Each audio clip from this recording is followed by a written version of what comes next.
welcome back to the David67 Celtic News YouTube channel. This early Thursday morning video is a wee preview of this evening's vital Europa League game between Celtic and Sturm Graz, a game that Celtic pretty much have to win to get their Europa League campaign going for this season. If they were to lose tonight, wouldn't be the end of the world. There still would be time to recover into the playoff positions, but it would be requiring a particularly good run of form in the last 5 games after tonight's game. However, I am hopeful that Celtic will kickstart their season, kickstart the recovery with a win against Sturm Graz tonight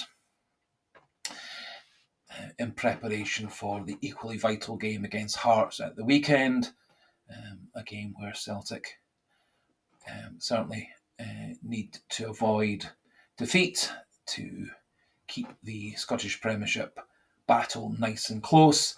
I think even if Celtic were to lose against Hearts on Sunday, the Celtic would remain the favourites for the Scottish Premiership, as the expectation is that Celtic will eventually recover their best form and that Hearts will start to struggle when the fixtures start to pile up and the weather starts to get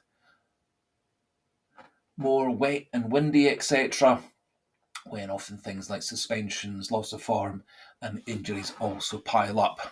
However, getting back to the game against Sturm Graz tonight, in the video we'll have a wee look at my predicted lineup, predicted score, and one or two wee thoughts regarding Brendan Rodgers and Liam Scales' Wednesday afternoon press conferences.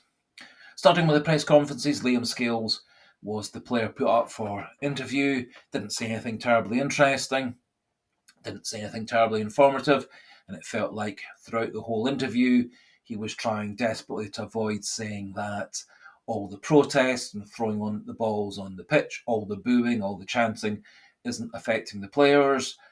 He also was kind of saying that Brendan Rodgers' rather negative comments about the team in essence being a Honda Civic when he wants to drive a Ferrari. Again, he said that wasn't affecting the players. He was all for the players were going to turn around their form, turn around their performances, and the players actually weren't low in confidence. It was all rather non-specific, all rather bland. And my suspicion is the players are low in their confidence, low in their team spirit, and that the toxic atmosphere, protest, balls on the pitch, etc., is acting negatively on the players. Whoever Scales toward the party line and avoided any controversy.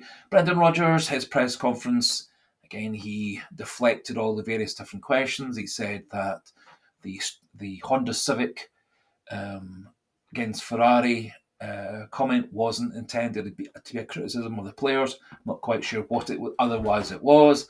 He was saying that Celtic have lost an awful lot of pace from their team compared to last season, citing the loss of Nicholas Kuhn. So fair enough, Nicholas Kuhn did give Celtic quite a lot of pace up and down the right wing. Also Kyogo, Kyogo wasn't really used in Brendan Rodgers' team to maximise his pace. And Maeda, of course, was in Celtic's team last year and has been in Celtic's team throughout this season, apart from the last game against Dundee. And as he also said in his press conference, one of the few interesting things he did say in the press conference, Maeda is definitely out for the Sturm Graz game tonight. Uncertainty regarding whether he'll be fit for Sunday against Hearts. However, he was positive about Alistair Johnston, and I think I would take that as being an indication that Johnston will be back in Celtic's team on tonight, on Thursday, and again, if all goes well, against Hearts on Sunday. The rest of Brendan Rodgers' press conference was more of a deflection and trying to avoid any answering any questions or trying to avoid being controversial. He was rather stony-faced when the journalist confronted him with the fact that his Honda Civic comment had been taken very negatively. He wasn't going to apologise for anything. He wasn't really one for taking blame for anything either from his comments. And he did talk about changing things and getting the players playing with pace, etc. However, he didn't actually make any kind of comment as to how he was going to do this, what he'd been doing in training, and kind of also implied that they hadn't had time really to reflect on why they've been shipping goals in the last 3 games, 2 goals in each of the last 3 games, nor really addressing why Celtic weren't putting the ball away at the other end. And it was a pretty typical recent Brendan Rodgers press conference where he, in essence, implied that everybody else was at fault, not him, that he was doing his job really, really well, and everybody else was rubbish, that he was a Ferrari, and everybody else was Honda Civics, etc.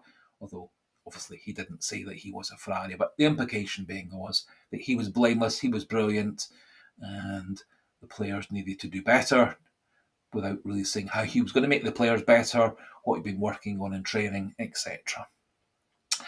Having said all that, my prediction for the lineup that Rodgers will go with tomorrow will be Kasper Schmeichel in goals, Alistair Johnston at right back, Carter Vickers and Scales as 2 centre backs, and Kieran Tierney at left back. In midfield, I've got a feeling he's going to go for McGregor, Hatate, and Engels, swapping Benjamin Nygren out to the right wing, which obviously is quite a problem position for him at the moment, with Maeda being unfit, and Forrest and Yang not really performing at all well out there recently.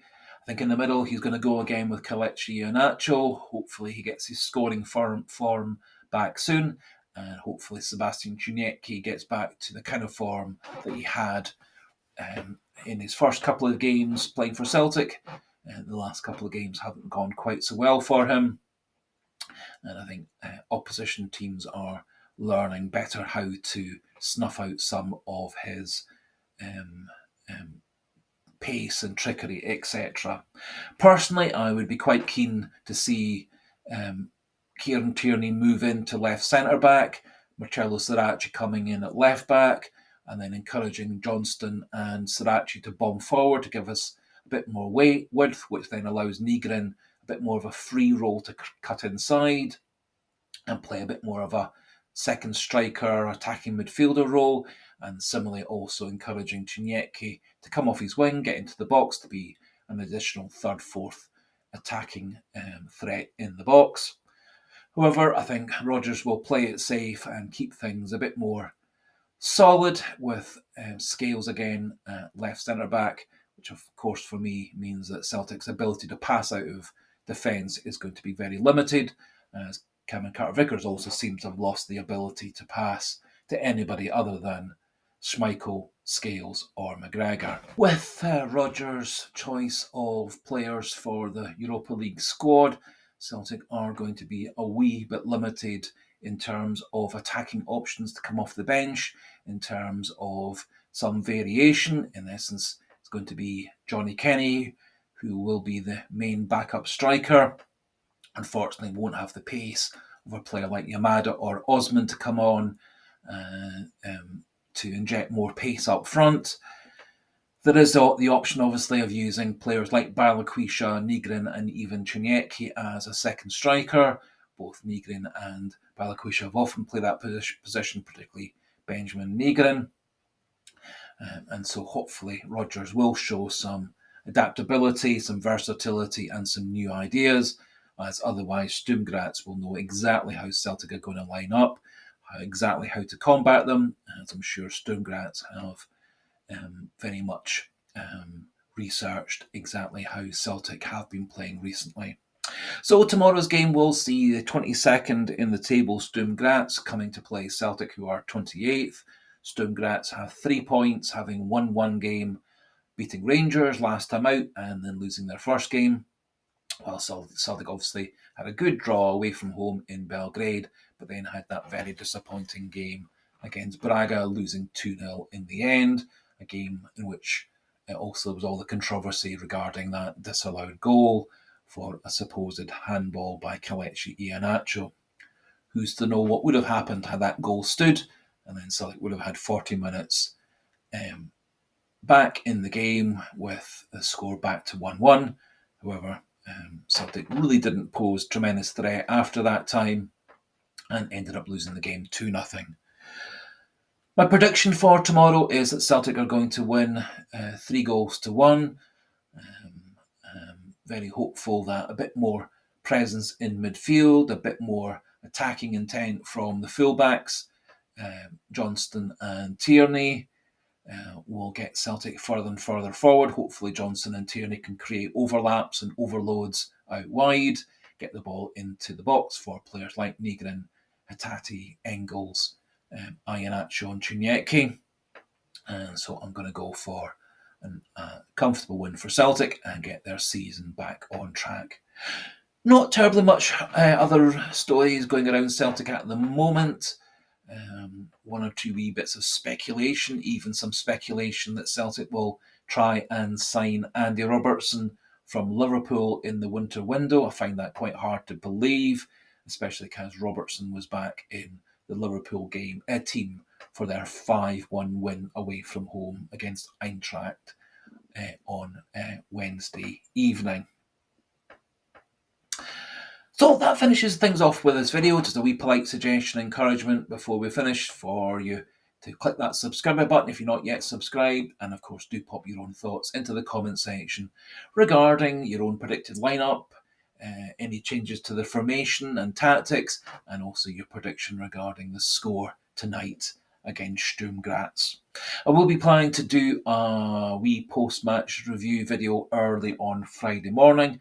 And the other thing to mention at this point is we have moved the usual Thursday evening live stream to become a Friday live stream as a one-off.